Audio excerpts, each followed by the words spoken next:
नमस्कार, मैं हूं दीपाली राणा। आप देख रहे हैं योर मनी, पर्सनल फाइनेंस से जुड़ा हमारा स्पेशल शो जो हर रोज लाते हैं हम, ताकि आपकी हेल्प कर सके आपके पोर्टफोलियो को बेहतर बनाने में, आपके फाइनेंसेस को बेटर करने में ये शो मदद करता है। कोई भी क्वेश्चन आपके पास है, किसी भी तरीके का क्वेश्चन है, कब कैसे शुरुआत करें, क्या सही स्ट्रैटेजी होनी चाहिए इन्वेस्टमेंट की, कैसे अपने बड़े सपनों को छोटी सेविंग्स के जरिए आप पूरा कर सकते हैं, ये राह आपको योर मनी दिखाता है। आप अपने क्वेश्चंस हम तक पहुंचा सकते हैं। नोट कर लीजिए तरीका इस शो में पार्टिसिपेट करने का। आप हमें ईमेल, व्हाट्सएप या फिर सोशल मीडिया प्लेटफॉर्म्स के थ्रू कनेक्ट कर सकते हैं। हमारा व्हाट्सएप नंबर नोट कर लीजिए 7045220000 हमारा व्हाट्सएप नंबर है। ईमेल आईडी है yourmoney@nw18.com। फेसबुक, ट्विटर पर ये शो लाइव जा रहा है। आप अपने क्वेश्चंस भेज भी सकते हैं और ये शो लाइव भी देख सकते हैं हमारे सोशल मीडिया प्लेटफॉर्म्स के थ्रू। आज आपकी सभी क्वेरीज को आंसर करने के लिए क्रेडेंस फैमिली ऑफिस के एमडी कीर्तन शाह मौजूद हैं। Kirtan, good evening, welcome to CNBC Awaaz. और क्वेरीज हम लेंगे, काफी सारे क्वेश्चंस इनफैक्ट हमें मिले भी हैं, लेकिन पहले बात करेंगे एनआरआईज इन्वेस्टमेंट की, कि अगर एनआरआईज म्यूचुअल फंड्स में यहाँ इंडिया में इन्वेस्ट करना चाहते हैं तो राइट अप्रोच क्या होनी चाहिए, क्या तरीका है, क्या या फिर वो कौन से बेसिक्स हैं जिनका ख्याल एनआरआईज को रखना चाहिए while investing in Indian mutual fund industry, बताइए। दीपाली जी, सबसे पहले तो थैंक यू सो मच मुझे शो पे इनवाइट करने के लिए। देखिए, मुझे ऐसा लग रहा है कि कोई भी एक एनआरआई जब इंडिया में निवेश करने की कोशिश कर रहा है, वो 2 या 3 कारणों से इंडिया में निवेश करता है। सबसे पहले तो शायद उसे डाइवर्सिफिकेशन मिल सकता है, जो बहुत बेहतर है। क्योंकि अगर आप ग्लोबली देखें, तो इमर्जिंग मार्केट्स में इंडिया जैसा कोई मार्केट का परफॉर्मेंस ही नहीं है आउटसाइड ऑफ द यूएस। एक सिंपल डेटा पॉइंट अगर शेयर करूँ तो 3 साल में इंडिया तकरीबन सीएजीआर 11.4% है, पर चाइना का -8% है। 5 साल का भी हाल कुछ ऐसा ही है, 15.9% इंडिया का सीएजीआर और चाइना का -1 है। तो मुझे ऐसा लग रहा है कि एज़ एन एनआरआई अगर आप इंडिया में निवेश करना चाहते हो, सबसे बेहतर तरीका म्यूचुअल फंड के थ्रू है, क्योंकि आपको शायद लोकल मार्केट की शायद कहीं और बैठकर इतनी समझ ना हो जितनी म्यूचुअल फंड मैनेजर्स को यहाँ बैठकर हो। तो वो आपका पोर्टफोलियो अच्छी तरीके से डाइवर्सिफाई कर सकते हैं अलग-अलग स्टॉक्स में, और बेटर रिस्क एडजस्टेड रिटर्न मिल सकता है। तो एक तो डाइवर्सिफिकेशन हो गया, एज़ एन एनआरआई आपको दूसरी कंट्रीज से एक्सपोज़र मिल रहा है। लोकल फंड मैनेजर्स मैनेज कर रहे हैं तो आपका रिस्क एडजस्टेड रिटर्न बेटर हो सकता है। और मुझे ऐसा लग रहा है कि अगर आप इंडिया आने का सोच रहे हैं over a period of time, तो ये सबसे बेहतर तरीका है वापस एलोकेशन करने का, क्योंकि आपको शायद करेंसी रिस्क का भी उतना बड़ा इम्पैक्ट नहीं होगा जब आप इंडिया में इन्वेस्ट करोगे और फ्यूचर में इंडिया में आओगे। तो मुझे ऐसा लग रहा है म्यूचुअल फंड सबसे बेहतर तरीका है किसी भी एक एनआरआई को इंडिया में वापस आने के लिए, या निवेश करने के लिए। और म्यूचुअल फंड्स के थ्रू रिस्क एडजस्टेड रिटर्न काफ़ी बेहतर हो सकता है इन्वेस्टर्स के लिए जो प्रोफेशनल इन्वेस्टर्स नहीं हैं। हम्म। अच्छा, एक चीज और आपसे जानना चाहेंगे कीर्तन, अगर हम म्यूचुअल फंड्स के अलावा बाकी सोर्स ऑफ इन्वेस्टमेंट्स की बात करें तो एनआरआईज इंडिया में करंटली कहाँ कहाँ इन्वेस्ट कर सकते हैं, कैसे कर सकते हैं, और अगर वो इन्वेस्ट करें भी तो बेसिक डॉक्यूमेंटेशन या कंप्लायंस क्या है उनके लिए? देखिए, सबसे पहले तो एनआरआईज़ ऑलमोस्ट हर उस जगह पे इन्वेस्ट कर सकते हैं जहाँ रेसिडेंट इंडियन टिपिकली इन्वेस्ट करते हैं, राइट? अगर आप सिर्फ म्यूचुअल फंड्स की बात करें तो म्यूचुअल फंड के द्वारा ही आप फिक्स्ड इनकम, गोल्ड जैसे कमोडिटीज़ में या रीट्स में हर जगह पे निवेश कर सकते हो आप। और बहुत सारे दूसरे विकल्प हैं आउटसाइड ऑफ म्यूचुअल फंड्स भी, जो आप डायरेक्टली इन्वेस्ट कर सकते हो। तो इन्वेस्टमेंट के लिए अपॉर्च्युनिटीज़ मुझे नहीं लगती है कि एज़ एन एनआरआई आपके पास कोई भी लिमिटेड है वर्सेस अ रेसिडेंट इंडियन। हाँ, डॉक्यूमेंट्स एक थोड़ा-सा एक टीडियस प्रोसेस हो सकता है, क्योंकि अगर आप देखें बहुत सारे फंड हाउसेस फटका रेगुलेशंस की वजह से एनआरआईज़ को स्पेसिफिकली यूएस और कनाडा में डिजिटली ट्रांज़ैक्ट करने नहीं देते। तो आप फिज़िकली तो किसी भी म्यूचुअल फंड में किसी भी कंट्री से बैठकर आप ट्रांज़ैक्ट कर सकते हैं। अगर आप एक एनआरआई है या आपके पास ओसीआई कार्ड है या आप पीआईओ आपके पास है, तो आप कहीं पर भी बैठ के निवेश कर सकते हैं फिजिकल डॉक्यूमेंट्स के थ्रू। पर अगर आपको ऑनलाइन निवेश करना है तो थोड़ी-सी तकलीफ है अगर आप यूएस और कनाडा से हैं, क्योंकि जैसे मैंने कहा फटका रेगुलेशंस की वजह से बहुत सारे ऐसे एएमसीज़ हैं जो आपको डिजिटली इंडिया में निवेश करने नहीं देते। पर बड़ा बेसिक डॉक्यूमेंटेशन प्रोसेस है, आपके पास केवाईसी होना चाहिए, क्योंकि जैसे ही आप इंडियन रेसिडेंट से आप एनआरआई होते हो, तो आपको आपका केवाईसी वापस करना पड़ता है। तो अगर आपने केवाईसी का फॉर्म भर लिया है और आपके पास पासपोर्ट, लोकल रेसिडेंशियल एड्रेस, आप जहाँ पर रह रहे हो यूएस में या कहीं पर भी, और आपके पास अगर एनआरई एनआरओ बैंक अकाउंट है, तो अकाउंट खोलना और किसी भी प्रोडक्ट में निवेश करना उतना डिफिकल्ट नहीं होना चाहिए।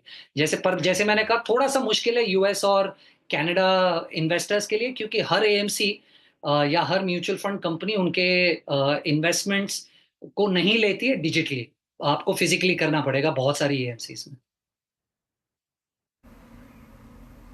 ओके, चलिए, तो ये बात हुई एनआरआईज की। और एनआरआईज के लिए क्या-क्या ऑप्शंस हैं, क्या बेसिक कंप्लायंस हैं, डॉक्यूमेंटेशन क्या रिक्वायर्ड है, वो तमाम बातें आपको बारीकियां इनफैक्ट बताई कीर्तन ने। चलिए, बिना देरी के अब सवाल जवाब के सिलसिले को शुरू करते हैं। रंजीत कुमार सिंह दिल्ली से हमारे साथ मौजूद हैं, पहले कॉलर बातचीत करने के लिए। रंजीत जी नमस्कार, बताइए क्या सवाल है आपका। नमस्कार मैम, मैंने फंड आपके पास शेयर किया है, वो फंड सही है नहीं है। दूसरा, मेरे को 10 ईयर में 2 CR चाहिए, तो पहले 1 CR के लिए था, लेकिन मैंने अभी 9 फंड है मेरे पास, तो सभी में 6-6 हजार का इच है, मतलब 9 to 6 54 हजार की चल रही है SIP। और मैं लमसम में भी आज भी जैसे मैंने 60 हजार रुपये किया है लमसम में, तो और सभी फंड में लमसम है, तो प्लीज रिव्यू करे, प्लीज मेरे को मार्गदर्शन करे। दूसरा, मेरा एक और था मैम कि मेरे सीनियर सिटीजन में 30 लाख है, हेलो, और MIS में मेरा 36 लाख है, और नेशनल सेविंग सर्टिफिकेट्स में 20 लाख है, और किसान विकास पत्र में 15 लाख है। तो क्या, जैसे मार्केट अभी डाउन चल रही है, तो इनसे निकाल के मैं इसमें लमसम कर दूं या उसी में रहने दूं? और मेरा पेंशन आ रही है 60 के करीब तकरीबन, मेरा घर का खर्चा 50 हजार है मोटा मोटी, तो मैं मार्गदर्शन चाहता हूँ, प्लीज मेरे को मार्गदर्शन कीजिए। चलिए, पूछ लेते हैं क्या सजेशन रहेगा आपके लिए। और जैसे इन्होंने बताया, इनका पोर्टफोलियो में क्विकली रैप अप कर दूं Kirtan. Motilal Oswal Nifty India defence fund, Nippon India small cap, Axis small cap, ICICI Pru short term, Parag Parikh flexi cap, Quant small cap, Motilal Oswal mid cap, HDFC balance advantage 5,000 each कुछ फंड्स पे, 1,000 each कुछ funds में है। Details आपके पास हैं। 90,000 portfolio की value है, और जो ये गोल लेके चल रहे हैं वो 1 करोड़ का है इन 10 ईयर्स। क्या सजेशन रहेगा इनके लिए? रंजीत जी, सबसे पहले तो आपके 2 क्वेश्चंस है। पहले क्वेश्चन का उत्तर देना चाहूँगा। अगर आप 24,000 रुपये की मंथली SIP कर रहे हैं और 90,000 का आपका लमसम ऑलरेडी अगर अवेलेबल है, तो आप तकरीबन 57 लाख रुपीस तक पहुंच पाएंगे। 12% की अगर मैं एक्सपेक्टेशन रिटर्न पकड़ूं अगर आपके इन्वेस्टमेंट पे, तो अगर आपको 1 करोड़ चाहिए तो आपको तकरीबन 44,000 रुपीस तक आपको अपनी SIP को बढ़ाना पड़ेगा। 2 तरीके आप अपनी SIPs को बढ़ा सकते हैं। सबसे पहले तो आप 24,000 को सीधा 44 कर सकते हैं अगर आपके पास उतनी अपॉर्चुनिटी अवेलेबल है, या फिर आप स्टेप अप कर सकते हैं। आप हर साल आपको 10% से आपकी SIP को बढ़ाना पड़ेगा, तब जाकर आप अपने 1 करोड़ के लक्ष्य तक नज़दीक पहुँच पाएँगे। दूसरा क्वेश्चन आपने आपके पोर्टफोलियो पे पूछा था। मेरे को ऐसा लग रहा है कि आपका पोर्टफोलियो थोड़ा-सा इम्बैलेंस्ड है। आप एकदम एक्सट्रीम एंड्स पे है। या तो आपके पास शॉर्ट टर्म स्मॉल कैप या मिड कैप फंड्स है, या आपके पास फिक्स्ड इनकम फंड्स है। आपको आपके पोर्टफोलियो को थोड़ा-सा और बैलेंस करना पड़ेगा। इसके लिए मैं आपको सलाह ये दूँगा कि आप इन 3 फंड से एग्ज़िट कर लीजिए। Motilal Oswal Nifty India defence, ICICI short term और HDFC बैलेंस्ड। बाकी के फंड्स को कंटिन्यू कीजिए, और 2 फंड्स आप ऐड कर सकते हैं, ICICI वैल्यू डिस्कवरी और कोटक इंडिया इक्विटी अपॉर्चुनिटी। ये 2 फंड इसलिए ऐड करा रहा हूँ कि आपका थोड़ा लार्ज कैप में एक्सपोज़र बिल्कुल नहीं है आपके पोर्टफोलियो में। तो जब आप अगर SIP कर रहे हैं तो फिक्स्ड इनकम में करने की ज़रूरत नहीं है, और सेक्टर फंड्स मुझे बहुत ज़्यादा पसंद नहीं है। तो आपके फंड्स पे मेरी ये सलाह होगी। तीसरा क्वेश्चन आपने पूछा था, मार्केट्स नीचे है तो क्या मैं अपने फिक्स्ड इनकम पोर्टफोलियो को बेच दूं और इक्विटी में इन्वेस्ट कर दूं? मुझे ऐसा लग रहा है कि आपको at all points in time आपके एसेट एलोकेशन को फॉलो करना चाहिए। अगर आप एक अग्रेसिव इन्वेस्टर है तो ट्राई कीजिए, अग्रेसिव इन्वेस्टर होने के बावजूद भी आप अपना 15-20% पैसा गोल्ड या फिक्स्ड इनकम में रख रहे हैं, उससे आपके पोर्टफोलियो को थोड़ा सा बैलेंस मिलेगा। आपको नहीं पता मार्केट्स कितने नीचे जा सकते, तो एब्रप्टली क्योंकि मार्केट 10% नीचे, आप अपना फिक्स्ड इनकम तोड़कर यहाँ मत लाइए, एसेट एलोकेशन पे फोकस कीजिए। वो मेरी सलाह होगी आपसे। ओके, बात करेंगे अब अगले कॉलर से। कपिल कुमार झा हैं हमारे साथ सवाल पूछने के लिए। कपिल जी गुड इवनिंग, बताइए क्या सवाल है आपका। गुड इवनिंग मैम, मैं ये पूछना चाह रहा हूँ, एक तो मेरे पोर्टफोलियो जो है इसमें कुछ रिव्यू का करना है या क्या है, उसका ध्यान रखना है। और मेरे बच्चे हैं छोटे, जैसे कि 10 से 11 साल के, तो उस पे जो है म्यूचुअल फंड में अगर करना चाहे तो कैसे कर? ओके, तो ऑलरेडी आपके पास म्यूचुअल फंड पोर्टफोलियो तो है, तो बच्चों के लिए क्या जानना चाहते हैं, मतलब अलग से पोर्टफोलियो क्रिएट करना? हाँ जी, हाँ जी, उसके लिए कर सकते हैं या अपने नामों पे ऐसे करें? ठीक है, वैसे तो पूछ लेते हैं कीर्तन क्या सजेस्ट करेंगे। तो कीर्तन, पहला सवाल तो जैसे इन्होंने बताया, इनका जो एग्जिस्टिंग पोर्टफोलियो है उसमें axis blue chip, Kotak flexi cap, Franklin India prima fund है, एक्सिस मिड कैप भी है, साथ ही इन्होंने एक SIP बंद की है SBI ब्लू चिप में, LICs भी हैं इनके पास, 16.5 लाख पोर्टफोलियो की इनकी ऑलरेडी वैल्यू हो चुकी है, प्लस 3 करोड़ का टारगेट है 20 ईयर्स में। बच्चे के लिए भी एक पोर्टफोलियो क्रिएट करना चाहते हैं, तो अपने नाम से ही करें या बच्चे के नाम से कर सकते हैं, बताइए क्या सजेशन रहेगा? आई थिंक सबसे पहले कपिल जी, मुझे ऐसा लग रहा है कि आप जितना पैसा निवेश कर रहे हो उसके हिसाब से आपके लक्ष्य को रीच करना बड़ा मुश्किल नहीं होना चाहिए, क्योंकि आज अगर आपके पास 16.5 लाख रुपए है और आप 15,000 रुपए की SIP कर रहे हैं, तो 12% पे भी आप आराम से 3 करोड़ का लक्ष्य अचीव कर लेंगे आज से 20 सालों में। तो आपको ज्यादा पैसा निवेश करने की जरूरत नहीं है अगर 3 करोड़ का आपका लक्ष्य है तो। एक तो सलाह ये देना चाहूंगा कि आप अगर 20 साल के लिए निवेश कर रहे हैं, और मुझे नहीं पता कि आपका रिस्क एपेटाइट कितना अच्छा है, पर अगर आपका रिस्क एपेटाइट अच्छा है तो थोड़ा सा मिड कैप स्मॉल कैप में एलोकेट करने की कोशिश कीजिए, क्योंकि आपने जो पोर्टफोलियो शेयर किया है वो पोर्टफोलियो पूरा लार्ज कैप के आजू बाजू है। तो अगर आपका रिस्क प्रोफाइल थोड़ा सा आपको फ्लेक्सिबिलिटी देता है, तो मेरा सजेशन ये होगा कि मैं आपको 2 लार्ज कैप फंड्स आप ही के पोर्टफोलियो से कंटिन्यू करने की सलाह दूंगा, SBI ब्लू चिप और एक्सिस मिड कैप।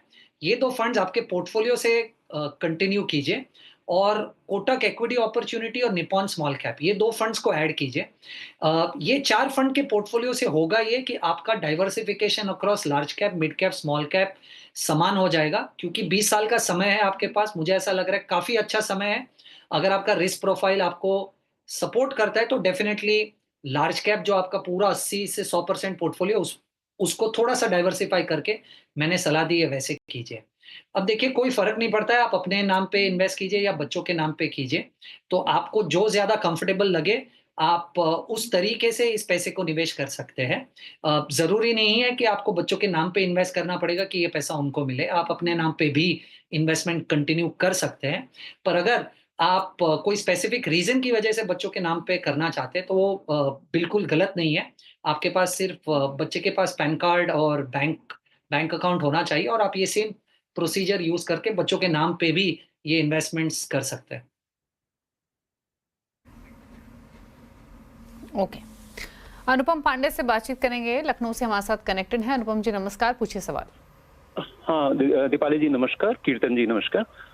मैडम, मेरा एक सवाल है कि मैं 62 इयर्स का हूँ, रिटायर हो गया हूँ, और एक मैं पोर्टफोलियो क्रिएट करना चाहता हूँ फ्रॉम टुडे, जिसमें मैं 12,000 रुपए पर मंथ दे सकता हूँ, और मैं चाहता हूँ मेरा टारगेट वैल्यू है 15 lakh. This will be for my grand children, है ना, 2 बच्चे हैं, उनके लिए है ये। ओके, तो आप थोड़ा मुझे बता सकते हैं आइडियल पोर्टफोलियो क्या रहेगा? मॉडरेट रिस्क तो मैं ले सकता हूँ। आपने होराइजन कितना बताया? 5 इयर्स, राइट? 5 इयर्स का, हाँ जी। ओके, तो मॉडरेट रिस्क टेकर हैं, 5 इयर्स का होराइजन है, अपने ग्रैंड चिल्ड्रंस के लिए पोर्टफोलियो बनाना चाहते हैं 12,000 पर मंथ। बताइए क्या सजेशन रहेगा कीर्तन आपका, कैसा पोर्टफोलियो बनाएं? अनुपम जी, सबसे पहले तो कॉन्ग्रेचुलेशंस कि आप इस एज पे भी इक्विटी में निवेश करने का सोच रहे हैं आपके ग्रैंड चिल्ड्रन के लिए। So kudos on that. देखिए, 2 सजेशंस मेरी यहाँ पर ये रहेगी कि सबसे पहले अगर मैं 12% की एक्सपेक्टेशन पकड़ूं, क्योंकि आपके पास समय भी कम है, रिस्क प्रोफाइल भी मॉडरेट है, तो हम ज़्यादा मिड कैप स्मॉल कैप में निवेश तो कर नहीं पाएंगे। तो 12% पे अगर आप 5 साल का समय पकड़े निवेश करने के लिए, तो आपको तकरीबन 19,000 रुपए की SIP करनी पड़ेगी अगर आपको 15 लाख रुपए का पोर्टफोलियो इकट्ठा करना है। तो 12,000 की जगह पे आपका इन्वेस्टमेंट अमाउंट SIP में 19,000 होना पड़ेगा। और जैसे मैंने कहा, क्योंकि आपका रिस्क प्रोफाइल भी मॉडरेट है, आपके पास थोड़ा सा समय भी कम है निवेश करने के लिए, तो बहुत ज़्यादा मिड कैप स्मॉल कैप तो नहीं कर पाएंगे, पर ये 3 फंड्स में आप अपने पैसों को समान तरीके से डाइवर्ट कर सकते हैं। एक है आईसीआईसीआई वैल्यू डिस्कवरी, दूसरा है पीपीएफएस फ्लेक्सी कैप और तीसरा है कोटक इंडिया इक्विटी अपॉर्चुनिटी। इससे मोटा-मोटा आपका पोर्टफोलियो लार्ज कैप वाला बनेगा विथ थोड़ा-सा डाइवर्सिफिकेशन यूएस में। मुझे ऐसा लग रहा है कि ये 3 फंड्स आपकी रिक्वायरमेंट के लिए काफ़ी बेहतर हो सकते हैं। ओके, चलिए तो ये रही सलाह आपके लिए। ICICI value discovery, Parag Parikh flexi cap, Kotak India equity opportunities, इन फंड्स के साथ आप जा सकते हैं। 3-4 फंड्स ही रखिए और 15 लाख का अगर आपको होराइजन अपना मीट करना है तो 19,000 की एसआईपी आपको करनी पड़ेगी। रुक रहे हैं इसी के साथ एक ब्रेक के लिए। कीर्तन शाह हमारे साथ बने हुए हैं, लौटेंगे तो कुछ और क्वेरीज को करेंगे शामिल। चलो वापस आते हैं। आप देख रहे हैं यो मनी, कीर्तन शाह हमारे साथ बने हुए आपकी क्वेरीज को आंसर करने के लिए। बात करते हैं कुछ और कॉलर्स से। अगले कॉलर हमारे साथ राजीव कनेक्टेड हैं सवाल पूछने के लिए असम से। इनफैक्ट माफ़ कीजिए, ईमेल के थ्रू इन्होंने अपना सवाल हमें भेजा है। सवाल ले लेते हैं इनका, और जो इनका क्वेश्चन है वो इनके एग्जिस्टिंग पोर्टफोलियो को लेकर है। 36,000 की मंथली एसआईपी कर रहे हैं, 10 लाख पोर्टफोलियो की वैल्यू है। सालाना 10 साल एसआईपी बढ़ाते भी हैं। फंड्स कौन कौन से हैं? PGIM India mid cap opportunities 3,000 per month, Motilal Oswal mid cap 3,000 per month, Kotak emerging equity 3,000 per month, Quant mid cap, Nippon India small cap, Quant small cap, Canara bank small cap, SBI small cap, Mirae Asset large mid cap, Parag Parikh flexi cap, Quant flexi cap, Axis small cap, यानी काफ़ी सारे funds हैं, सभी में 3,000 each डाल रहे हैं। Small cap mid cap में काफ़ी एक्सपोजर है इनका, मतलब अलग अलग फंड हाउस की सेम कैटेगरी इन्होंने काफ़ी रखी हुई है अपने पोर्टफोलियो में। कीर्तन, इनका जो होराइजन है वो 8 करोड़ का है इन 20 ईयर्स। तो पहला सवाल तो इनका एग्जिस्टिंग पोर्टफोलियो क्या कुछ सही करने की ज़रूरत है, क्योंकि डुप्लीकेशन ऑफ फंड कैटेगरीज है। दूसरा, 8 करोड़ का टारगेट 20 ईयर्स में कितना लाइकली है, कंसीडरिंग ये स्टेप अप भी कर रहे हैं 10% का annually. Deepali ji, I think आपने बहुत ही सही पॉइंट आइडेंटिफाई किया है। मुझे भी ऐसा लग रहा है कि इनके पास बहुत सारे फंड्स हैं एक ही कैटेगरी में, अलग अलग फंड हाउसेस के। सो थियोरेटिकली बहुत सारे इन्वेस्टर्स को ऐसा लगता है कि ये करने से उनका पोर्टफोलियो डाइवर्सिफाई हो रहा है, पर मुझे ऐसा लग रहा है इसको करने से एक्चुअली कॉन्सेंट्रेशन रिस्क आपका पोर्टफोलियो में बढ़ जाता है, जिसकी बिल्कुल ज़रूरत नहीं है। तो सलाह ये होगी कि आपके पास जो 9-10 फंड है उसको थोड़ा-सा ट्रिम कर दिया जाए और उन फंड से बाहर निकला जाए जिसकी प्रोबेबली कोई वैल्यू ऐड नहीं है पोर्टफोलियो में, गिवन कि आपके पास दूसरे फंड्स हैं। तो एग्जिट करने की सलाह होगी 3-4 फंड्स पे, PGIM India mid cap, Motilal Oswal mid cap और क्वांट स्मॉल कैप। ये 3 फंड से आप एग्जिट कर सकते हैं, बाकी फंड्स को आप कंटिन्यू कीजिए। अब रहा सवाल उनके गोल को रीच करने का, मुझे ऐसा लग रहा है कि 10 लाख रुपए जो आज उनके इन्वेस्टेड है और उनके पास जो 25 साल का समय है और 36,000 रुपए की एसआईपी कर रहे हैं, जिससे वो 10% से स्टेप अप करेंगे हर साल। आई थिंक ये कॉम्पोजिशन इनफ है कि उनके पास 25 साल में 8 करोड़ रुपए इकट्ठा हो जाए 12% पे। तो अगर वो सिर्फ कंटिन्यू करे उनका 10 लाख का इन्वेस्टमेंट और 36,000 को, बट शर्त ये है कि वो 10% से स्टेप अप करे जैसे उन्होंने कहा, तो 8 करोड़ की राशि जमा हो जाएगी 25 सालों में। ओके, चलिए तो ये रही सलाह आपके पोर्टफोलियो को लेकर। बात करेंगे अब अगले कॉलर से। अभिषेक मिश्रा राजस्थान से हैं, इन्होंने सवाल भेजा है और इनका पोर्टफोलियो जो है उसमें ये 21,000 की मंथली एसआईपी कर रहे हैं, एडिशनल 3,000 की एसआईपी करना चाहते हैं। तो फिर इस एडिशनल एसआईपी के साथ इनका total SIP amount 24,000 per month का हो जाएगा। 15 ईयर्स का होराइजन है, जानना चाहते हैं कितना एक्यूमुलेशन ये कर पाएंगे इन 15 ईयर्स। फंड्स में इनके देखूँ तो Nippon India small cap 6,000 per month, Parag Parikh flexi cap 3,000 per month, Mirae Asset large cap 3,000 per month, HDFC Nifty 50 equal weight 3,000, HDFC index fund Sensex 3,000, Axis mid cap 3,000। क्या सजेशन इनके एग्जिस्टिंग फंड चॉइसेस पर plus इनके goal पर? अभिषेक जी, सबसे पहले तो congratulations, आपका portfolio बहुत अच्छी तरीके से डाइवर्सिफाइड है। बहुत सारे सजेशंस नहीं है आपके पोर्टफोलियो पे, क्योंकि मुझे ऐसा लग रहा है आपने ना सिर्फ large cap, mid cap, small cap में एलोकेशन काफ़ी अच्छी तरीके से कर रखा है, पर आपने एक्टिव और पैसिव में भी काफ़ी अच्छे फंड्स सिलेक्ट कर रखे हैं। तो फंड्स पे तो बहुत ज़्यादा सजेशन नहीं है, सिर्फ एक एग्जिट है आपके फंड से जो है मेरा ही लार्ज कैप। मुझे ऐसा लग रहा है आपके एग्जिस्टिंग पैसिव फंड्स के साथ बहुत ओवरलैप होगा, तो उस फंड की ऐसी ज़रूरत नहीं है आपके पोर्टफोलियो में, या ऐसा कोई प्रॉब्लम वो फंड आपके पोर्टफोलियो में सॉल्व नहीं कर पा रहा है, तो बाकी के 5 फंड्स कंटिन्यू कीजिए, आपके एलोकेशंस बहुत अच्छी तरीके से किए हुए हैं। आपके गोल के रिक्वायरमेंट पे 24,000 की एसआईपी अगर आप कंटिन्यू करें 18 साल के लिए, 3 साल आप ऑलरेडी कर रहे हो और आगे 15 साल आप करने वाले हो, तो 12% के एक्सपेक्टेशन पे आप तकरीबन 1.5 करोड़ रुपया जमा कर लेंगे आज से और 15 साल बाद। तो ये होगी मेरी सलाह।